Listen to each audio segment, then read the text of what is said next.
CTET answer की किसको कितना नंबर मिल रहा है। तो आज के इस वीडियो में हम यही देखने वाले हैं कि कितने प्रश्न ऐसे हैं कि जो आप सभी को कॉमन नंबर देंगे और किसका कितना नंबर बढ़ रहा है, इसके बारे में हम चर्चा करेंगे।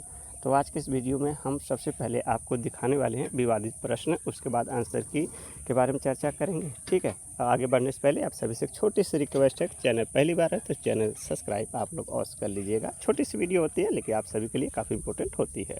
तो चलिए स्टार्ट करें। तो आप बताइएगा किसको कितना नंबर अब मिलेगा एक नंबर जोड़ने के बाद। एक कॉमन नंबर हम आप सभी को दिखा रहे हैं कि आप कोई भी प्रश्न टिक किए हैं आपको एक नंबर मिल जाएगा। जैसे कि आप लोग क्वेश्चन नंबर 6 का है, आप देखे होंगे यहाँ जो कि हिंदी का प्रश्न था कि जो कि विवादित प्रश्न है, आप इन दो ऑप्शन में कोई भी एक ऑप्शन टिक किए हैं तो आपका एक नंबर जो कि सुरक्षित हो जाएगा। ठीक है, और ऐसे करके हिंदी के 3 प्रश्न हैं, 3 में आपका 2 प्रश्न 100% विवादित है, एक डाउट है, उसका आंसर हम आपको दिखाने वाले हैं। और ऐसे करके आपको सीडीपी में जो कि एक प्रश्न है, ठीक है, और उसके बाद संस्कृत का भी एक प्रश्न है। तो हम दिखा रहे हैं आप सभी को प्रश्न। अब चलते हैं दूसरे प्रश्न पर। जैसे प्रश्न हिंदी का था, अगर इन दोनों ऑप्शनों में आप कोई भी एक ऑप्शन टिक किए हैं तो आपका एक नंबर यहाँ से भी फिक्स है। ठीक है, ये नंबर आप जोड़ सकते हैं जो कि कॉमन नंबर सभी को मिलेगा। ठीक है, उसके बाद आपको एक नंबर यहाँ से भी देखने के लिए हिंदी के मिलेगा, जस्ट उसी के नीचे जो कि आप संध्या टिक किए हैं या मेघ। ठीक है, इसके बाद आकाश था, तो ये ऑप्शन है ही नहीं साथियों। ठीक है, ये ऑप्शन था ही नहीं।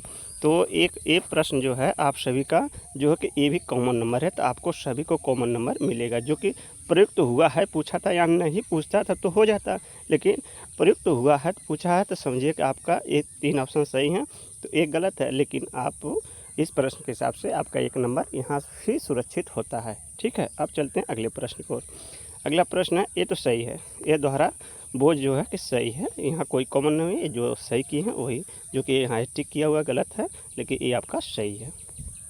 चलिए अगले प्रश्न। अगला प्रश्न जो है ये भी देख सकते हैं, जो कि आप इस 2 प्रश्न में कोई भी एक प्रश्न टिक किए हैं तो आपका एक नंबर यहाँ सुरक्षित है, सभी को एक कॉमन नंबर दिया जाएगा। ठीक है, अगर 3 और 4 टिक के हैं तो यहाँ नहीं मिलेगा, और बाकी 2 और 1 टिक पे है तो आपका एक नंबर सही हो जाएगा।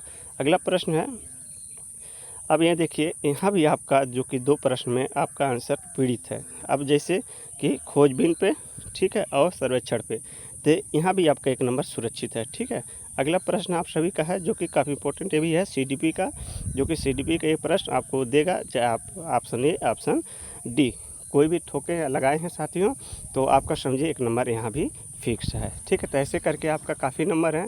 तो हिंदी के साथ साथ आप सभी के सीडीपी के भी हैं और संस्कृत के भी हैं। तो चलिए आप कमेंट करके बताइएगा अब आपका कितना नंबर आगे जुड़ा और कितने पे आप पहुंच गए। छोटा से लिखा हुआ आप समझ सकते हैं कि टेंशन, डिप्रेशन और बेचैनी इंसान तभी होता है जब वह खुद के लिए काम दूसरों के लिए ज़्यादा सोचता है। ये लाइन बहुत इंपॉर्टेंट है, आप समझ सकते हैं इस लाइन के बारे में। चलिए आप कमेंट करके बताइएगा। तो आप बताइएगा कमेंट करके आपका कितना प्रश्न अब हुआ। अगर आप 85 पे हैं तो समझिए आपका 85 पे हैं तो 5 प्लस करके आपका 90 हो जाएगा साथियों। देखिए 5 से 6 नंबर के 100% डाउट है 6 क्वेश्चन पे, जो कि आप एसएसटी के अगर हैं स्टूडेंट तो शायद इस टेस्ट में भी 1-2 नंबर होगा, लेकिन हम 3 विषय आपको बताए हैं। एक संस्कृत में नंबर है, 2 सीडीपी के हैं और 2 हिंदी के हैं, और बाकी आपका सब्जेक्ट जो होगा उसमें ज़रूर 1-2 प्रश्न विवादित है। आपकी बार विवादित प्रश्न ज़्यादा हैं, लेकिन आपकी बार जो है साथियों आंसर की भी आपकी बात बहुत जल्द देखने को मिलेगी, जो कि बहुत जल्द आने वाली है। कि 7 तारीख को एग्ज़ाम हुआ था, तो 7-3-10 और उसके बाद आप सभी का हाँ आ जाएगा 23-24 तक आप सभी का आंसर की भी जारी हो जाएगी। ठीक है, जो हमें कुछ सूचना प्राप्त हुई है तो समझिए 25 के अंदर अंदर आप सभी का आंसर की जारी हो जाएगी ऑफिशियल। ठीक है, चलें तब तक के लिए जय हिंद, जय भारत साथियों। चैनल सब्सक्राइब कर लिए होंगे, उसके लिए आप सभी का बहुत बहुत धन्यवाद।